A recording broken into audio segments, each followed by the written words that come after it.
दिल्ली में लगने वाला है राष्ट्रपति शासन। एलजी की गृह मंत्रालय को धमाकेदार चिट्ठी।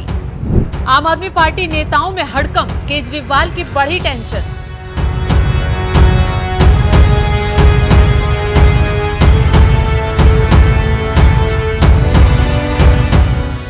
नमस्कार, आप देख रहे हैं एनएमएफ न्यूज में आपके साथ शबनम। शराब घोटाले की जांच के बीच क्या दिल्ली में सरकार गिरने वाली है या फिर यहां राष्ट्रपति शासन लगने वाला है? ये कयास इसलिए लगाए जा रहे हैं क्योंकि दिल्ली के एलजी वीके सक्सेना ने गृह मंत्रालय को एक चिट्ठी लिखी है जिससे केजरीवाल के पसीने छूट गए हैं। दूसरी तरफ शराब घोटाले में ईडी के ताबड़तोड़ एक्शन ने आम आदमी पार्टी में भगदड़ मचा दी है क्योंकि ईडी एक के बाद एक बड़े नेता के घर पहुंच रही है। दुर्गेश पाठक और केजरीवाल के पीए से ईडी ने घंटों तक पूछताछ की। खबर है कि इस पूछताछ में दोनों ने ईडी के सामने भयंकर खुलासा कर दिया है। चारों तरफ से केजरीवाल फंसते जा रहे हैं। जिस सत्ता के प्रेम में केजरीवाल कुछ भी कर गुजरने को तैयार थे, मनमानी दिखाकर जेल से ही सरकार चला रहे थे, अब उस सत्ता से ही वो हाथ धो बैठने वाले हैं क्योंकि एलजी के सक्सेना ने एक्शन मोड में आते हुए अमित शाह को चिट्ठी लिखी है। दिल्ली के उपराज्यपाल ने केंद्रीय गृह मंत्रालय को पत्र लिखा है। पत्र में एलजी ने दिल्ली सरकार की शिकायत की है। वीके सक्सेना ने गृह मंत्रालय को दिल्ली की ताजा स्थिति से अवगत कराया है। ये पत्र एलजी ने गृह मंत्रालय को इसलिए लिखा क्योंकि जब से केजरीवाल जेल पहुंचे हैं, आप नेता अपनी मनमानी चला रहे हैं। एलजी के साथ किसी मीटिंग में शामिल ही नहीं हो रहे, फिर चाहे दिल्ली गड्ढे में जाए या फिर विकास रुक जाए, आप नेताओं को मानो कोई फर्क नहीं पड़ता। ऐसे में केंद्रीय गृह मंत्रालय को एलजी ने पत्र में साफ साफ कहा है।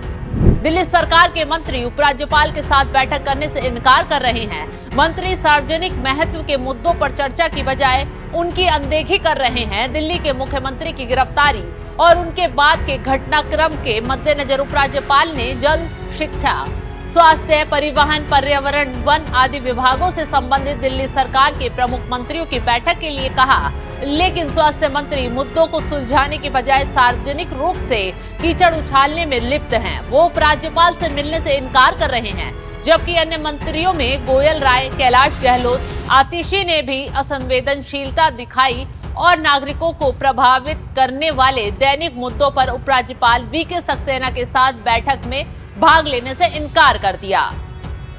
ये वही केजरीवाल और उनकी टीम है जो शिक्षा, स्वास्थ्य की बेहतरी का ढोल जगह जगह पीटती है, विदेशों तक माहौल बनाती है, लेकिन जब जेल में बैठकर ना इन्हें शिक्षा व्यवस्था का ख्याल है, ना ही विभाग में कामकाज का।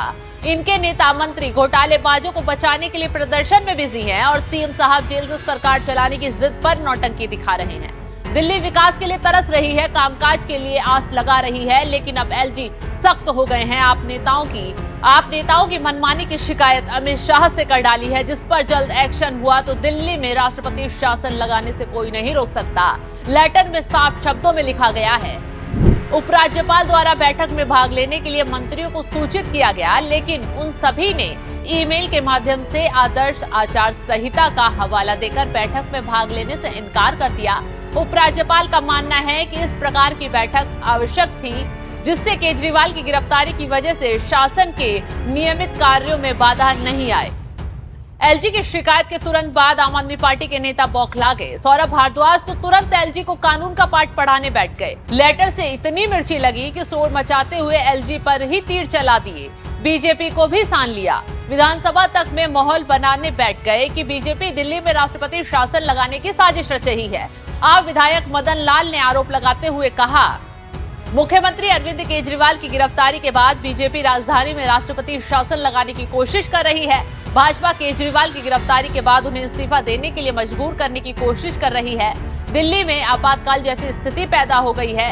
एलजी के सक्सेना कह रहे हैं कि वह केजरीवाल को जेल से सरकार चलाने की अनुमति नहीं देंगे। आम आदमी पार्टी को डराने के लिए दिल्ली में राष्ट्रपति शासन की अफवाह फैलाई जा रही है। अभी तो आम आदमी पार्टी को ये अफवाह लग रही है, लेकिन हालात बता रहे हैं कि दिल्ली में जल्द ही राष्ट्रपति शासन भी लग सकता है, क्योंकि गृह मंत्रालय दिल्ली की स्थिति को लेकर गंभीर हो गया है। उपराज्यपाल ने भी साफ शब्दों में कह दिया है कि दिल्ली की सरकार जेल से नहीं चलाई जाएगी। तो दिल्ली में आने वाले दिनों में क्या होगा, ये संकेत मिलने शुरू हो गए हैं। ये खबर सुनकर न सिर्फ आप नेता बाहर बौखला रहे हैं, बल्कि जेल के अंदर केजरीवाल के पसीने भी छूट गए हैं। क्योंकि जिस सत्ता के लिए केजरीवाल कुछ भी कर गुजरने को तैयार थे, वो सत्ता उनके हाथ से जाती दिखाई दे रही है। तो इस खबर पर आपकी राय क्या है, हमें कमेंट कर जरूर बताएं।